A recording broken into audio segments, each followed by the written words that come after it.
Damn it, Cleet. You had one job. Yeah, it was my turn for beer tonight, and I picked one that was close to my heart. Was really after my heart. Natural Light. Can't believe you're making me drink this. I love Natural Light. It's cheap, and it's good. I mean, I could have just brought some water. We could have just drank some water with some hops in it. Oh, yes, yes. A nice Bud Light or something, you know? Yeah, you already did that once, remember? But you got the platinum kind. Yeah. Let's not forget that it was platinum. Not a basic bitch. I mean, you're not that much above a basic bitch. You know what? You're below a basic bitch. Oh. You're like, you were congened in a gutter somewhere. Congened, he said. Yeah. Congened. Well, you know what? It's cold. It's a beer. And refreshing. I guess. Your cat is just fucking wailing in the background. Dude, she's fucking annoyed sometimes. If you hear a cat in the background, people, I'm sorry. Cleet went after it with a broom. I adopted a cat from the shelter, and she wants to be in the room with us. Instead of picking her up, he just went at her with a broom. Yep. Like a decent gentleman would.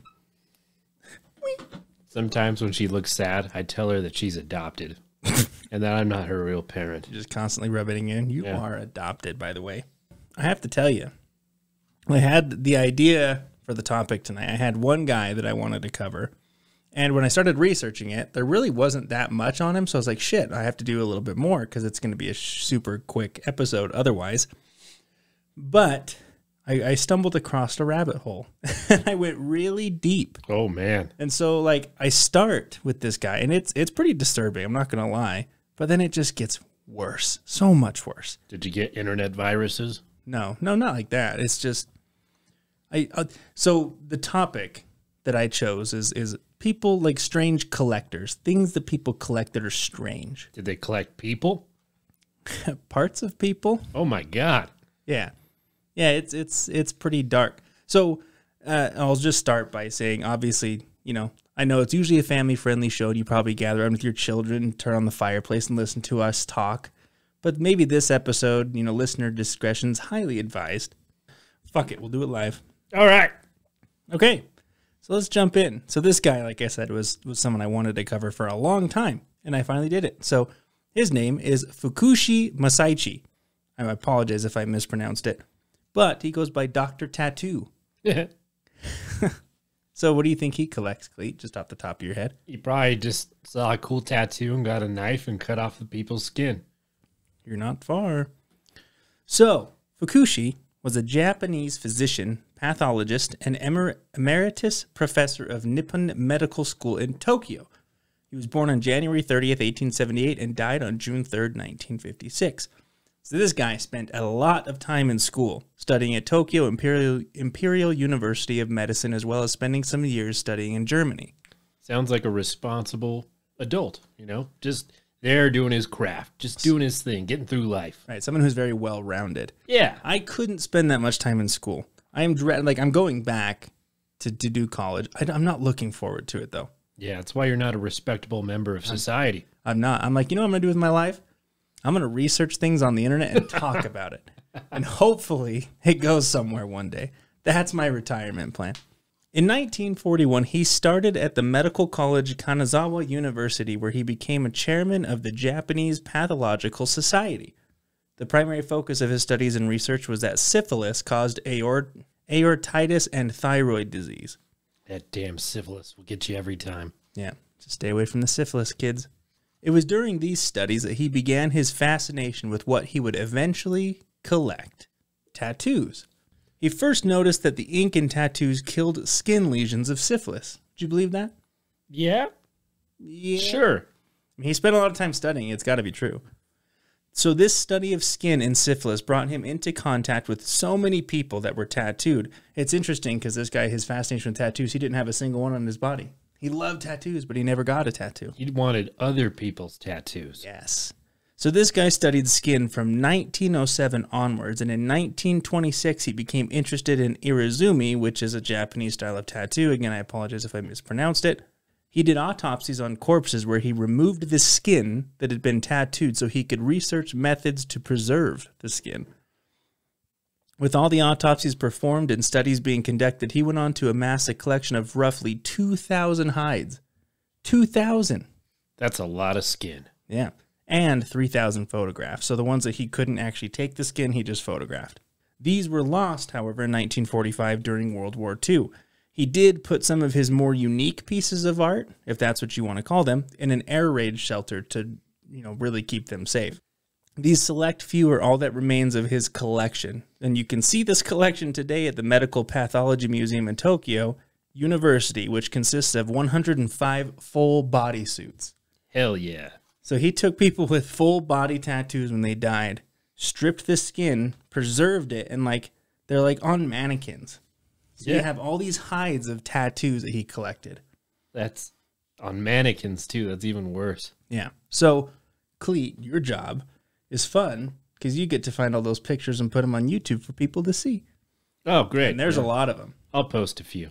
So it's funny because he was a respectable guy. He wasn't a creep, I guess. I don't think he was really a creepy guy. I mean, they were dead bodies that he just kind of took to preserve the skin. I mean, it's kind of a weird fascination. I think it's kind of cool. But yeah, it is pretty cool. I mean, it's not he didn't keep anyone alive and take off their skin with a potato peeler or anything. Yeah.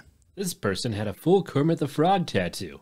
And from my understanding, I read a little thing that said almost all the corpses had given him permission, of course. Nice. So it's not like he's sneaking in after and just stripping of their skin oh, this is going to make a nice lampshade. So yeah, that's him. That's all I could find on that guy. So you can see why I had to go deeper. I'm excited to see the pictures. All right. So I'm covering cursed objects, people, or anything else. Locations. Who knows? Who the hell knows? I don't even know. A cursed spirit box by chance? Maybe. The first one is called Old Doll. A couple of years ago, New Year's Eve, my niece got a small doll as a gift from my aunt, who years ago started to pour all kinds of dust and weird stuff around my house. Nice. She's like a witchcraft amateur, and she kind of doesn't like my mom. I would just stop inviting her over. Why do you keep throwing weird dust in my house? Every time you come over, it's dusty. That was cremation of old man Jeremiah Jeremy. You just, Jeremiah Jeremy? That's clever. I just follow her with a dust buster. What the fuck is with all this dust? Thing is that since her husband and his brother died, my dad, we try to be nice and visit. In that occasion, after she gave the doll to my niece that night, I experienced noises, full discernible man steps in the house at midnight. What the fuck is a man step? I'm not sure. I mean, I think it's okay to just say footsteps, but you have to emphasize that it's a man step. I didn't know step said gender. Exactly, that's my point. It could just be a hefty woman step. Yeah, hefty, hefty, hefty. And this person is just woman. Oh my god. Woman. I heard things being dragged and moved, and everyone was sleeping, and there was no signs of an intruder. Next day, I told my family this, and my brother-in-law immediately attributed this to the doll. That doesn't seem like a regular thing. I bet her brother was murdering somebody. Right. So you know what? It's probably a haunted doll. I think the most suspicious thing you could ever do, if you did something and someone mentions it, you immediately try to change the subject or point it to something ridiculous. Right. It's I heard yelling outside in the backyard last night. Oh, it was just probably that weird dump truck driver from last week. Doesn't make any sense. There was some weird bird that landed on the roof. Might have been that. Yeah. It's those damn ostriches from the ostrich burger farm. Doing their big bird steps on the ceiling. And even though my niece didn't play with it, it smelled like dry adult saliva. Oh, what the fuck does that smell like? That's gross, man. That's kind of nasty. What's the difference between adult and child saliva? I don't know. It must be the same thing with the man step versus every other step. I don't know. And then they write, it was disgusting. We threw it out and the thing stopped. I mean, first of all, it only happened once. And then they blamed it to the doll. I mean, their brother was probably doing some weird shit. Yeah, he just never owned up to it. He was probably selling alcohol to minors or something. I don't know. Probably. All right, the next story is called The Music Box. I had an old antique music box that belonged to my ex-boyfriend's grandmother. While he was living with me, She died, and he got it from her estate. I always hated the thing. It gave me the willies. Even though it played beautiful music, I never played it but once. I didn't like the thing. It just had a bad vibe. The boyfriend moved out of my house, and when he left, I put all the things he left behind out in the storeroom, including the music box. I had hell after that. I had health problems. Both of my dogs got cancer, and I had to be put and they had to be put down. Jesus, not the dogs. My car constantly broke down, and I wrote a country music song. Just kidding. My mother took ill and died. A mentally ill neighbor started stalking and harassing me. What the hell? And I was constantly at odds with my friends and coworkers. Plus, I started having money problems. I think you did something wrong here. Yeah. All those things are starting to happen. I'm still held up on the dogs. Finally, I decided to move and get rid of all of the old BF's things. I threw the fucking music box in the back of my pickup while all of the other stuff and hauled it to the dump.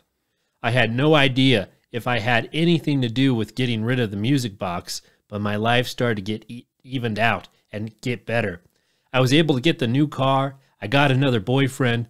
I bought a house, and my troubles with my friends and coworkers started to subside. The crazy neighbor was sent to treatment hospital, and a friend gave me a wonderful dog. I had a good run for about 10 years before anything else bad happened to me. I feel like all that stuff would just normally play itself out anyway. Nope, it was probably the evil grandmother's music box. We'll just laugh if the new boyfriend's like, hey, look, I found this on your porch. You broke up with my grandson, now I'm going to make you pay. Probably. I think you're onto something there. All right, so let's jump into a little creepy motherfucker called Jerry Brutos. And this is obviously where the trigger warning comes in, because this is far worse than the last guy I covered. Jerry Brutos was born in Webster, South Dakota, and was the youngest of two boys. He had a pretty harsh childhood, as he was constantly reminded by his dear mother that she had wanted a daughter and was very unhappy that he was a boy. Yeah. Can you imagine being raised that way, like constantly being reminded that you're just the wrong gender? You just let me down the moment you picked your chromosomes. The moment you picked them. Yeah. You're just in the womb like, I'm going to pick that one. I'm going to be a man. She would subject him to daily emotional and physical abuse. They moved around a lot when he was a child throughout the Pacific Northwest before eventually settling down in Salem, Oregon. Salem is a good place to settle down in. It's not witchy or anything. Oh, the witch trials? It's in Salem. Fuck. Okay. At the young age of 5, Brutos developed a fetish for women's shoes after he found a pair of stiletto-heeled shoes at a junkyard near his home. I want to know what they mean by fetish. It made him very happy, Cleet. I mean, what didn't you say it was 5? Yeah. I don't buy it. Well, it developed then. He probably started with the fascination I get it. and carried. Right? Yeah. There were several claims that he even attempted to steal the shoes from his first grade teacher. I love shoes. I just wish the women's feet were still in them. I could just run off with them with severed feet. Can you just imagine being a teacher and this little fucker tries to take your shoes off? You're like, stop. Just climbing under the desk. Give me your shoes. I'm going to kick you real hard. The fetish didn't stop with the shoes, unfortunately, as it spread to women's underwear as well. He claimed to have stolen several pieces of underwear from female neighbors in his neighborhood. During his teen years, he was in and out of psychotherapy and psychiatric hospitals. Wonder why.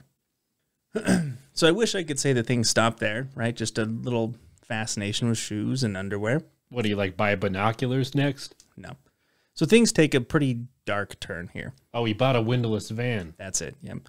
During his teenage years, Brutos began to stalk the local women. He would then knock them down, overpower and choke them unconscious, leaving with their shoes. So now he's starting to take, like, he's choking women out and then taking their shoes and leaving. At the age of 17, he abducted and beat a young woman. He threatened to stab her if she didn't meet his sexual demands. He was arrested and taken to a psychiatric ward in Oregon State Hospital where he spent 9 months. It was here, with no surprise whatsoever, that his rage and hatred towards women stemmed from his mother. You don't say. He underwent a psychiatric evaluation where he was diagnosed with schizophrenia. He was able to graduate high school in 1957 despite him being institutionalized. He went on to become an electronics technician. And it still doesn't end here. Just gets way worse. I thought it was going to turn for the better. That's too bad. Yeah, right? So, in 1961, Brutos married a 17-year-old girl, Darcy, settled down in a Salem suburb, and had 2 children. This might seem like a turning point where he got the help he needed, settled down, raised a nice family, did the whole father-husband thing, right? Playing catch and everything. Yeah. But this isn't a happy story. He would ask his wife to do the housework completely naked, besides a pair of high heels, while he followed her around taking pictures. Creep. That is weird. He began to complain of migraines during this time, along with blackouts. To relieve himself of these symptoms that he just suddenly began having, he would leave the house at night and perform raids to steal shoes and lace underwear from neighbor women. So he's probably just telling his wife, like, I'm having a migraine, I need to go for a walk. Comes back with a handful of underwear. Say, I just found these in the front yard. These are yours, right? After some time, Brutos entered a trans period, using his female persona as a form of escape mechanism. Over time, he amassed quite the collection of shoes and underwear. He set up a space in the garage to store these items along with the bodies of his victims. Bodies? Yeah, we'll get there. He installed an intercom system that his wife had to use before entering the garage so he could quickly cover up his collection. Can you imagine installing an intercom system? Like, hey, honey, just buzz me before you come on in here. I need 10 minutes. I need 10 minutes. I just got to go to the grocery store. Yeah, well, hang on a second. I'll open the door when it's ready for you. I mentioned victims, just barely, right? Because we haven't even talked about any dead bodies yet. But we're going to get into it now. Between 1968 and 1969, Brutos bludgeoned and strangled 4 young women and attempted an attack on 2 others. Linda Slauson was his first victim. She was a 19-year-old door-to-door encyclopedia salesperson. She made the very unfortunate mistake of knocking on Brutos' door on January 26, 1968. Brutos invited her inside and lured her into the basement. Mind you, his wife and children were home during this time. It's like, he's just like, yeah, come on in. Hey, do you want to go see the basement real quick? I got popsicles in the cellar. Oh, Jesus Christ. Once in the basement, Brutos knocked her out with a wooden plank and then strangled her to death. He used his vast collection of shoes and underwear to dress her up, arranging her body in provocative poses. He went on to cut off her left foot with a hacksaw, placing it in the freezer and using it to model his collection of high-heel shoes. So your comment earlier about wishing the girl's feet were still in them? Yeah, good for you. How does his wife not know? Like, anything suspicious is going on. I don't know. He disposed of her body in the Willamette River. So this guy's just not good. Not good at all. Next unfortunate victim was Jan Susan Whitney. She was a 23-year-old motorist whose car broke down on Interstate 5 between Salem and Albany on November 26, 1968. Brutos was in the wrong place at the wrong time and pretended to be a good Samaritan, offering her a ride home to his house where she could call for a tow truck. While still in the car, Brutos strangled her with a leather strap and raped her. Upon arriving home, he strung her body up from the pulley system and left it there for several days. While her body hung there, he dressed her up, took pictures, and continued to engage in sexual activities with it. It's going to be one of these episodes. I told you, it's a pretty dark one. This time, he cut off one of her breasts, made a resin mold of it, and used it as a paperweight. I just don't know why that would be your thought. Like, I need a paperweight. I'm just going to use a boob. I don't know. His wife is like, why do you keep... I don't even know where to go with this. I don't know. I don't know how she doesn't know. I mean, it's like, why are you spending so much time in the garage? Why do I keep hearing a saw going on? Yeah, I don't know.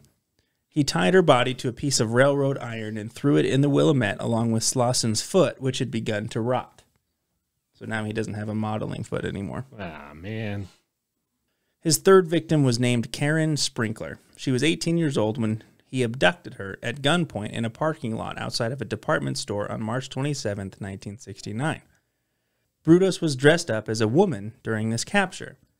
He took her back to his garage where he made her dress up in his collection of stolen underwear and shoes and pose for pictures. He raped her and strangled her by hanging her by her neck on that same pulley system he used for Jan's body prior. He continued again to have sex with her body and wound up cutting off both of her breasts to make plastic molds. He tied her body to a 6-cylinder car engine with nylon rope and threw it in the Willamette. I know, this one's kind of rough. Sharon Wood was a 24-year-old who was the first victim to escape Brutos when he held her at gunpoint on the basement floor of a parking garage in Portland on April 21st, 1969. The next escapee was Gloria Jean Smith, who was 15. He attempted this abduction on April 22nd, 1969. I mean, man, they don't know what they got out of, because this is one guy you do not want to be captured by. Yeah, I agree. What a creep. This beer is just so smooth. I know, right? Easy, breezy, natural light. That's kind of a good time to stop and enjoy a natural light drink before we go on to any more dark shit. His final victim was 22-year-old Linda Saley, whom he abducted from a shopping mall parking lot on April 23rd, 1969. He again brought her to his garage where he raped and strangled her only to play around with her corpse. He chose not to cut off her breasts, stating they were too pink. Instead, this sick son of a bitch applied an electrical current to her body in an attempt to make it jump, which failed. He tied her body to a car transmission with nylon cord and threw it into the Willamette. Oh my God. He's just getting like... worse and worse. Yeah. It doesn't get better, I'm telling you that. It all started with shoes. Yeah. So he found a pair of... well, I mean, it started with his mom, if you want to be more accurate, you know. All right.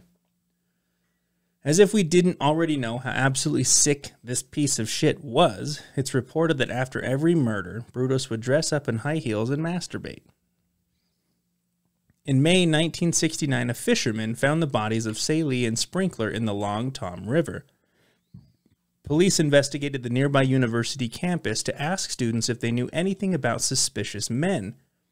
One of them led them to Brutos, who had called her several times in order to set up a date. So he's now stalking campuses, just saying, "Hey, let's set up a date." Don't take dates from people like that, people. I know you don't know me, and we just met here. Let's go on a date. You want to come hang out in my garage? Brutos gave police a false address, which just made them hella suspicious. Hella. In his garage of torture and disgust, police found copper wire that was determined to have been cut with the same tool that was used to cut the nylon cord found with the bodies. Brutos was arrested and made a full confession. On June 28, 1969, Brutos pled guilty to 3 first-degree murders for Sprinkler, Whitney, and Saley, where he received 3 consecutive terms of life imprisonment in Oregon State Penitentiary. So even though he confessed to Slosson's murder, which was the 4th one, Brutos was not convicted as he did not keep photographs of the body like he did with the others. Only her foot, which he eventually ended up discarding. Did he get the death penalty? No. Ah, man. I don't think they had that in Oregon. Whitney's body was found a month after Brutos' conviction, a mile downstream from where he threw it. While incarcerated, Brutos hoarded piles of women's shoe catalogs in his cell. You know, fascination with shoes didn't just end. He got them by writing to major companies requesting they send them to him. He stated that it was his substitute for pornography. He went on to file countless appeals, including one where he alleged that a photograph taken of him with one of his victims' corpses could not prove his guilt as it was not the body of a person he was convicted of killing. Trying to find any kind of loophole just to get out of here. He's like, I just need to get more shoes on the outside. Yep. In 1995, the parole board finally told Brutos that he would never be released. Brutos finally died in prison on March 28, 2006 from liver cancer. At the time of his death, he was the longest incarcerated inmate in the Oregon Department of Corrections with a total of 37 years, from 1969 to 2006. Oh, wow. So that's Brutos. Well, farewell. Sick piece of garbage. Ugh, gross. All right, now to some lighter stories. Please. This story's called Christine. Ah, it's like the car? My mom had a red Camaro. Yes, Christine jokes were made. Ah. That was literally cursed. So the car was cursed.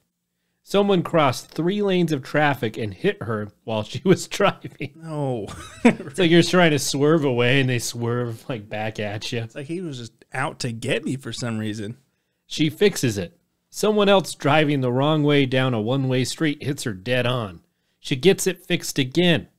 Her sister borrows it, parks it outside a 7-Eleven, and a garbage truck backs into it, smashing the whole back end. She gets it fixed again. Jesus. Mind you, this is the 3rd time in 6 months.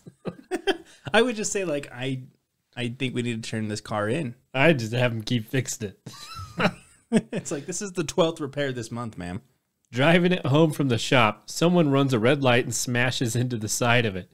She gives up and sells it to a friend. Not a good friend. I was going to say, don't sell it to a good friend. The friend takes it into a car wash. The car wash malfunctions, and the whole front end gets crushed partially. Oh, my God. Impaled by a piece of machinery. Friend wins a lawsuit and scraps the car, ending the cycle. Wow. That's crazy. That just doesn't happen. All right, the next one is mannequin. Uh-oh. One evening, I was walking home from work and noticed someone's belongings in their driveway. On a bookshelf, read a sign saying something like, "Free to a good home." I enjoy sewing, and these people had left some antique sewing machines out, which intrigued me. As I was looking at them and wondering why the owner didn't try to sell them, a man approached me and stated that he had noticed my interest in the sewing machines. He had told me that their landlord had sold their house and that they only had a couple of weeks before they had to move out, so they were giving away their possessions away for free to get rid of them quickly, ready for the move. I ended up chatting to his wife after him. She told me that she was a pagan and that she liked sewing to the devil. Oh, man. Did. Scratch that last part out. We talked sewing for a while, and the next thing I know, I'm being given a tailor's mannequin, a vintage hotel busboy style outfit, and 2 antique sewing machines. Wow. They That's were a hell of a deal. Yeah, right. They were bundled into a man's car and then were taken around the corner to my house. My mom wasn't happy with the situation. The sewing machines ended up in the attic, then were taken to a charity shop. Wait, why? Yeah, those sewing machines are expensive. She's just like, I'm not happy with you getting sewing machines. Put them in the attic. Yeah, right? Why? Like, why did that piss you off so bad? Then she started to get a fascination with sewing machines. She needed to collect every sewing machine. The busboy outfit went into the rubbish, and the mannequin was put into my bedroom. Oh. Would you sleep with a mannequin in your bedroom? No, absolutely not. Not long after the mannequin had been given its new home in my bedroom, I noticed a terrible stench. Like grown-up saliva. No, almost, of stale urine and sulfur. Oh, Jesus. Just randomly on several occasions. My room had no reason to smell like that, so the only thing I could think of was that it was most likely the cause was the mannequin. I love how he has to clarify that his room had no reason to smell like sulfur and urine. I swear to God, my room has no reason to smell like I pissed the bed for 40 years. I promise. As the smell started just when the mannequin was in the room, I then started getting bad feelings in my gut when going near the mannequin, and then the horrific nightmares began. I have never experienced nightmares that terrifying before.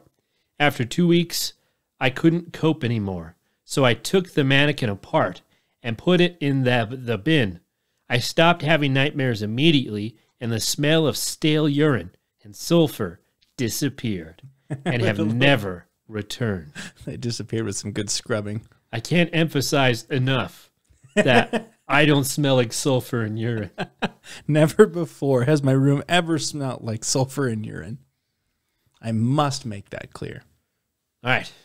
The next one is called Cursed Person. Oh, that was it? So he just dismembered the mannequin, put it in a bin, and it's fine. Yeah. Okay. I was just giving it to a friend of mine, and then they died in their sleep. It's like, don't mind the smell of piss. It's fine. All right, so Cursed Person. Actually, neither item nor place. It's a cursed person story. I made the title. You don't say. A little over a year ago, I stayed in a hostel for a night. Got a bed in a room for 6, but was the only guest. I had classes the next day, so I went to bed early. Around midnight, I heard someone at the door trying to get in, but having some problems with their key card. After watching the movie Hostel, I could never stay at a hostel. Yeah, we cut you up. We chopped the prices down. The fuck was that? We are selling you rooms so cheap, it's just torture. You'll never leave here the same. You'll never leave in one piece after you see these prices. You'll be in stitches with the good time. The fuck kind of accent was that anyway? Eastern European. Oh, okay. So I got up to open it from the inside. I let in a middle-aged woman who immediately went to bed too. Some hours later, I woke up from her talking in her sleep. She said, "Please refrain from the mayhem immediately." Oh my God. Which I thought was a very funny thing to say in one's sleep. He just starts laughing. Mayhem. What a crazy lady. You want a pillow fight, ma'am? I'll show you some mayhem. I mentally put it down on my list next to tomorrow morning, I'll bath in the Baltic Sea and, blueberry cake. And I tried to fall asleep again. What?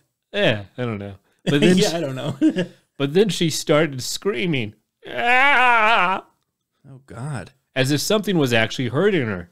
She begged to make it stop, cried that it wasn't her fault, blamed it on someone else, then fell into a heartbreaking whimper. Yeah, that poor woman. I mean, the whimper part is just sad. Yeah. Next time I woke up, she was doing the same scream as if in pain thing again. Like, wouldn't you just, like, wake her up and make sure she's okay? Nah, I'd just sleep it off. You're like, shut up. This will resolve itself. Put your headphones in. You're like, I'm going to listen to something else. Maybe just scream back. Like, oh, yeah. Yeah. Do you want to watch Hostel with me, man? But this time standing upright next to my bed. Oh, my God. Oh, Okay, now that's Jesus. freaky as hell. I didn't finish that sentence. I like how it took you by surprise, and you're the one who found this story. Yeah. It's like, oh, standing by my bed. Oh, my God. She walked around the room some more. One time, even leaving it. Putting a shoe in the door so she could come back in.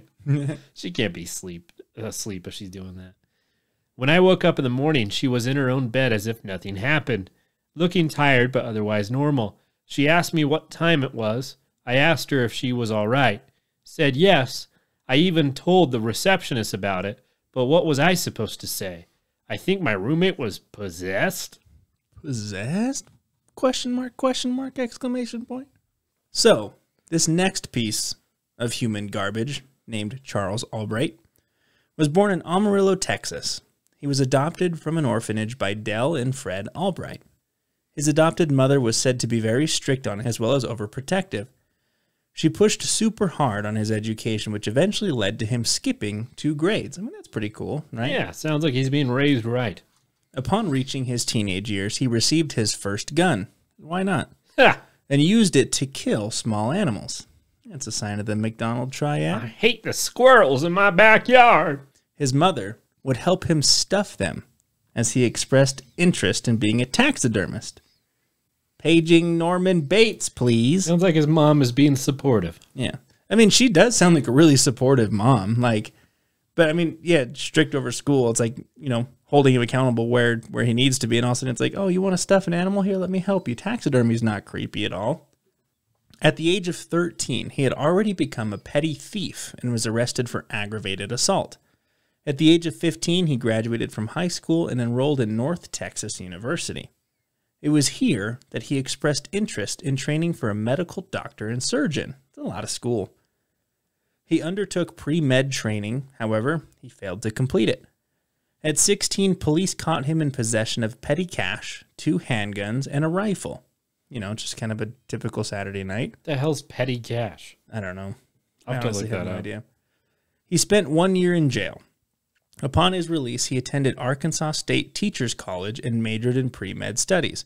He was later expelled from school after being found with stolen items, but was not prosecuted. So he's like, goes to jail, goes to school, goes to jail, goes back to school.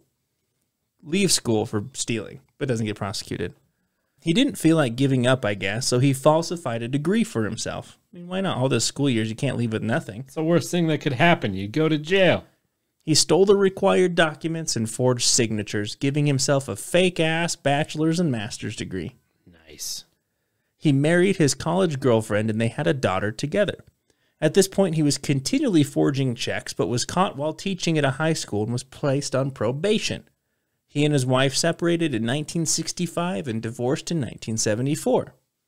He was caught stealing several $100s worth of merchandise from a hardware store and was sentenced to 2 years in prison. He only ended up serving 6 months before being released, however. He began to gain trust of his neighbors, and several of them had even asked that he babysit their kids. So, trigger warning content we're coming into. This is where shit gets really bad, again. In 1981, while visiting some friends, he sexually molested their 14-year-old daughter. He was prosecuted, pled guilty, and received probation.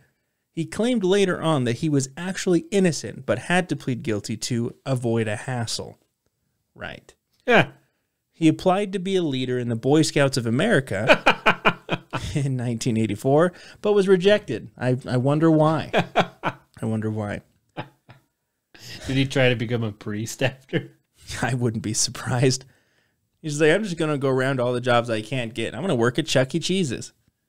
In 1985, Albright met a gal named Dixie in Arkansas. He invited her to live with him, which she accepted, but soon after, she was paying his bills and supporting him.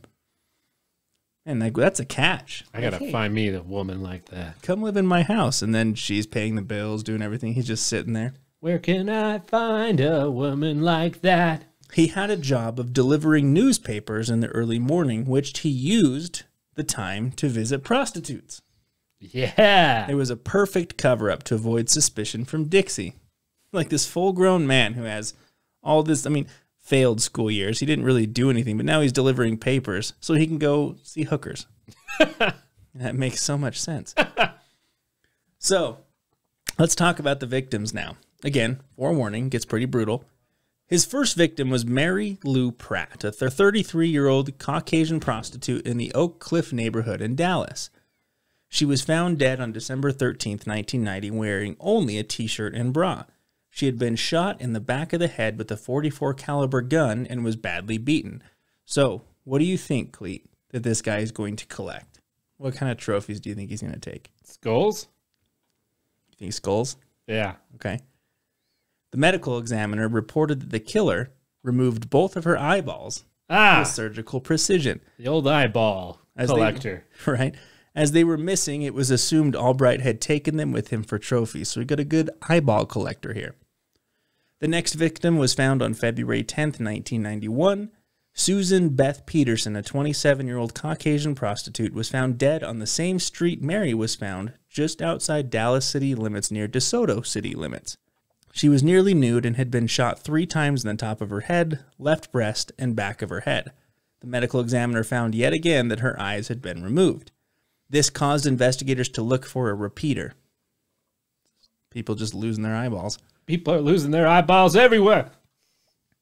Jeepers. On March 10th, 1991, Shirley Williams, an African-American prostitute, was found dead near an elementary school. A waitress found her body propped up against a curb and completely nude. Her eyes had been removed like the prior 2 victims. She had bruises on her face along with a broken nose. She had been shot in the face and on top of the head.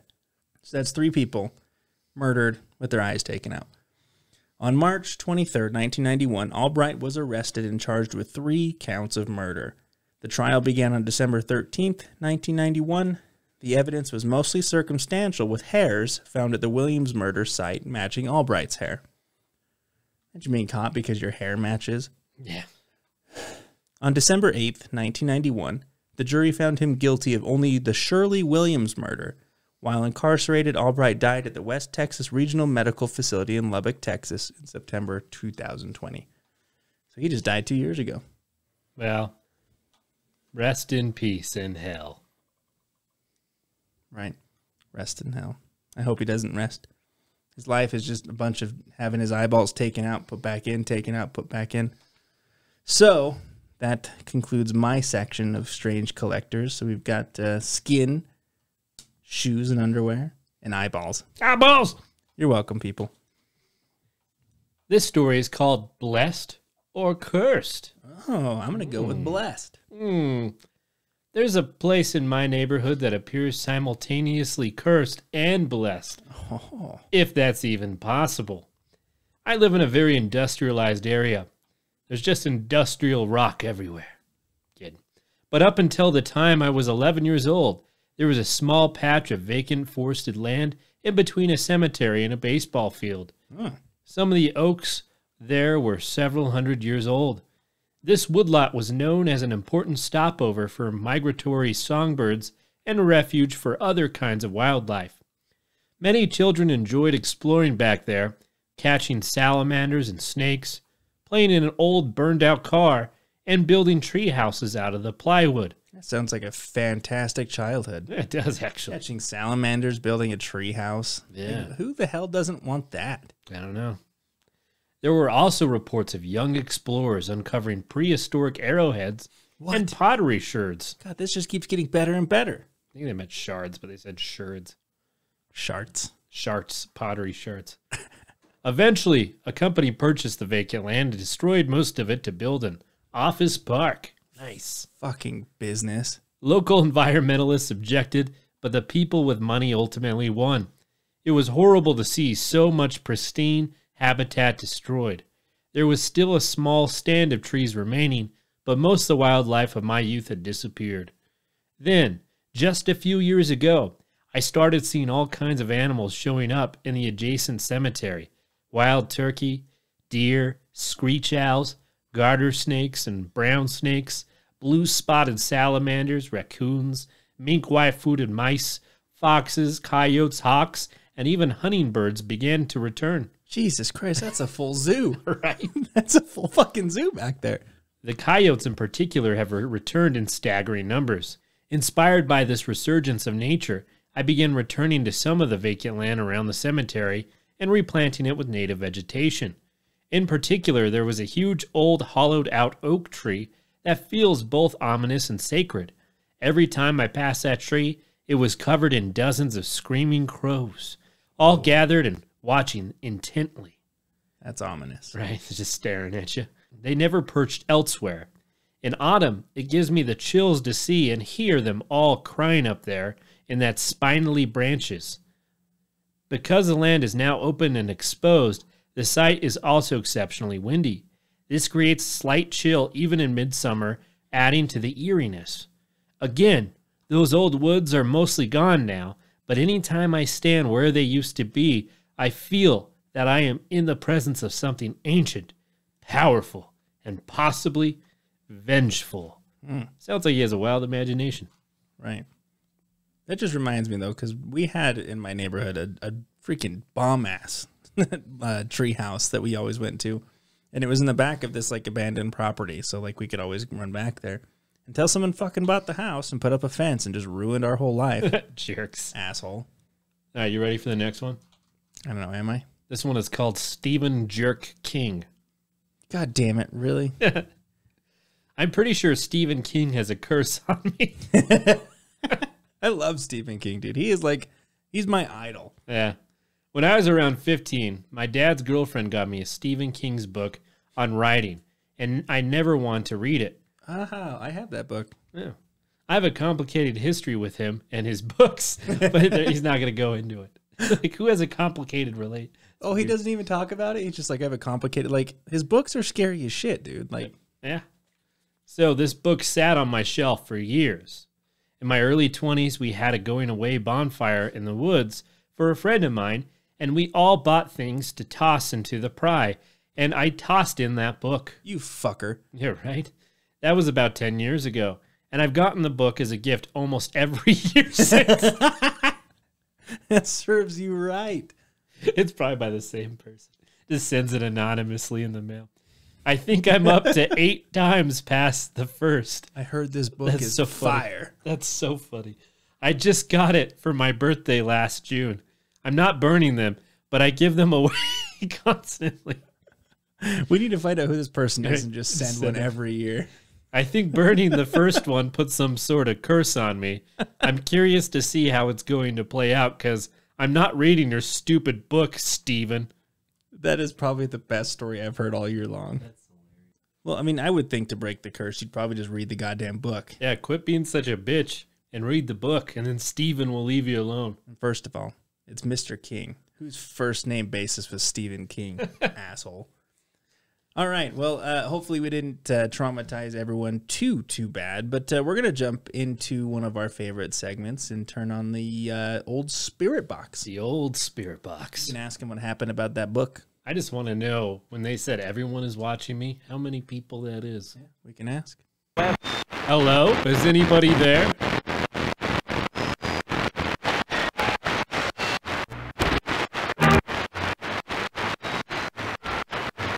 Is there anyone with us tonight?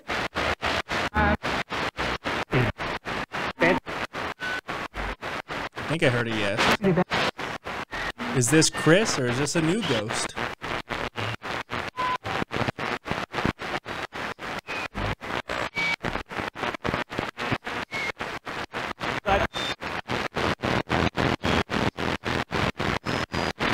Was Casper really a good ghost?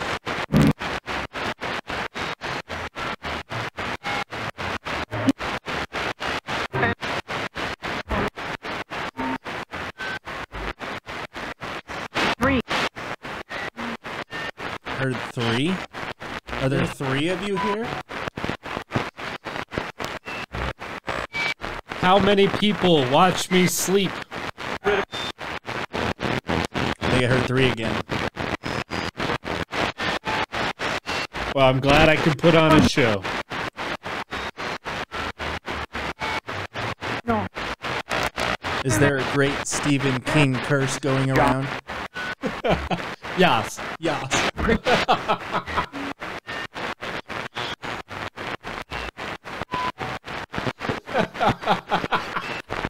That's what I heard too. I'm glad you heard it. Yes. Is there a sassy ghost with us here?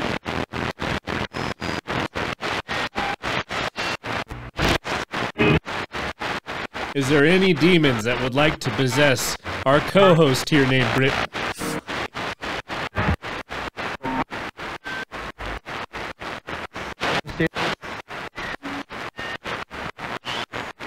All right, is there anything you want to tell us before we shut off the communication?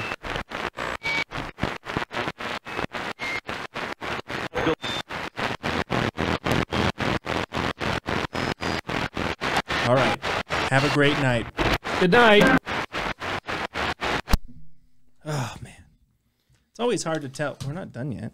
Oh, we're not? What are you talking about? Oh, yeah. Why did I take that off? Idiot. Cleet was ready This to log wraps off it early. up. He just throws his headset down like, I'm done.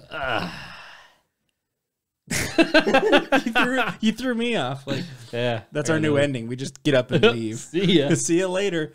Have fun, people. No, but thank you everyone for tuning in. Hopefully this episode was enjoyable. If you have subjects, topics, ideas, questions for the great beyond, send them to us at entertheabysspod@gmail.com. And if you're watching this on YouTube, please like, share, and subscribe. And as always, thank you for entering the abyss. Until next time.